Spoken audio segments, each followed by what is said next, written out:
Hello everyone, সবাই কেমন আছো? আশা করি সবাই ভালো আছো। আমার চ্যানেলে সবাইকে স্বাগত জানাই। তো আজকে আমি বানাচ্ছি, দেখো, চিকেন একটু অন্যরকমভাবে। এটাকে আমি বানাচ্ছি আজকে দই চিকেন। তো চলো কিভাবে করি দেখে নিই। প্রথমে দেখো, এখানে আমি 600 গ্রাম মতো চিকেন নিয়েছি। তারপরে এখানে কড়াইতে দেখো তেল গরম বসিয়ে দিয়েছি, সর্ষের তেল দিয়েছি। অবশ্যই চিকেনটাতে সর্ষের তেল দিয়েই করবে। আর এখানে ডুমো ডুমো করে আলু কেটে নিয়েছিলাম, সেই আলুটাকে আমি প্রথমে ভেজে নিচ্ছি। আলুটাকে আমি নুন হলুদ দিয়ে প্রথমে ভেজে নেব ভালো করে। চিকেনটাকে কিন্তু ভালো করে ধুয়ে জল ঝরিয়ে রাখতে দিয়েছি। নর্মালভাবে চিকেন তো আমরা সবসময়ই খেয়ে থাকি, এরকমভাবে একবার বানিয়ে দেখবে, খেতে কিন্তু দারুণ লাগে। তো তারপরে দেখো নুন হলুদ দিয়ে আলুটা ভাজা হয়ে গেছে। এবার আমি ওই তেলের মধ্যেই এবার চিকেনগুলোকে ভালো করে ভেজে নিচ্ছি। চিকেনগুলোকে আমি খুব বেশি ভাজবো না, হালকা হালকা করে ভেজে নিচ্ছি। দেখো এরকম মোটামুটি একটা ভেজে নিচ্ছি। চিকেনের ওপরের কোটিংটা অনেকটা সিদ্ধ হয়ে যাবে আর নরমও হবে চিকেনটা দারুণ।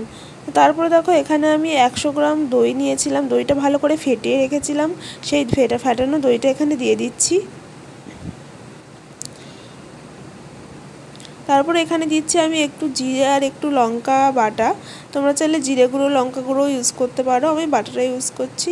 তো এবার এটাকে ভালো করে আমি মাখিয়ে রেখে দেবো কিছুক্ষণ। দিয়ে দিচ্ছি স্বাদ মতন, এবার এতে দিয়ে দেবো স্বাদ মতো নুন দিয়ে ভালো করে মাখিয়ে আমি এটাকে রেখে দেবো কিছুক্ষণ। 15 থেকে 20 মিনিট মতো রাখলেই হয়ে যাবে।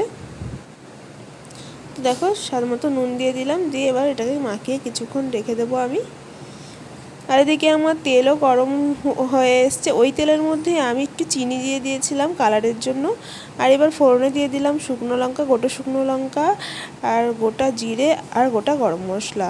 তারপরে একটা বড় সাইজের পেঁয়াজ ভালো করে কুচিয়ে রেখেছিলাম, সেটাকে এখানে আমি দিয়ে দিলাম। দিয়ে এবার ভালো করে এটাকে আমি ভেজে নেব। তো পেঁয়াজটা আমার ভাজা ভাজা হয়ে গেছে। এবার এখানে আমি দিয়ে দিচ্ছি আদা রসুন কাঁচা লঙ্কা বাটা, দিয়ে ভালো করে মশলাটাকে কষিয়ে নেব।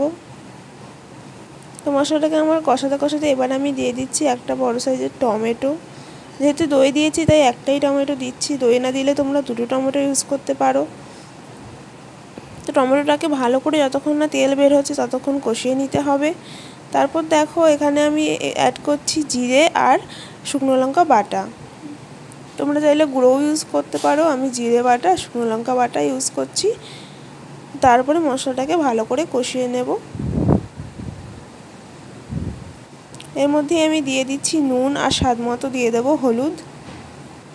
ভিডিও ভালো লাগলে চ্যানেলটিকে অবশ্যই সাবস্ক্রাইব করার অনুরোধ রইল, আর অবশ্যই লাইক কমেন্ট শেয়ার করে দিও। তো মশলা কষানো হয়ে গেছে আমার। এবার আলুগুলো এর মধ্যে দিয়ে দিলাম, যেহেতু চিকেনটা ভাজা ছিল তাই আলুটা সেদ্ধ হওয়ার জন্য আগে আলুটা দিয়ে দিলাম। এবার আমি চিকেনগুলো দিয়ে দিচ্ছি, দিয়ে এবার ভালো করে কষানোর পালা। নেড়ে চেড়ে নিয়ে গ্যাসের ফ্লেমটাকে লো করে তারপরে আমি ঢাকা দিয়ে দিচ্ছি।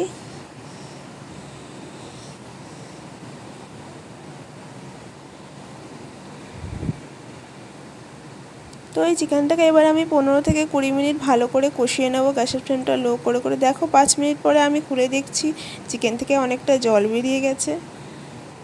তো এভাবে আমি 15 থেকে 20 মিনিট ভালো করে কষিয়ে নেব, যাতে আলুগুলো আমার অনেকটা সেদ্ধ হয়ে যাবে। তো নেড়ে চেড়ে নিয়ে আবার আমি ঢাকা দিয়ে কিছুক্ষণ রান্না করে নিচ্ছি। তো দেখো আমার চিকেনটা কষা কিন্তু প্রায় হয়েই গেছে।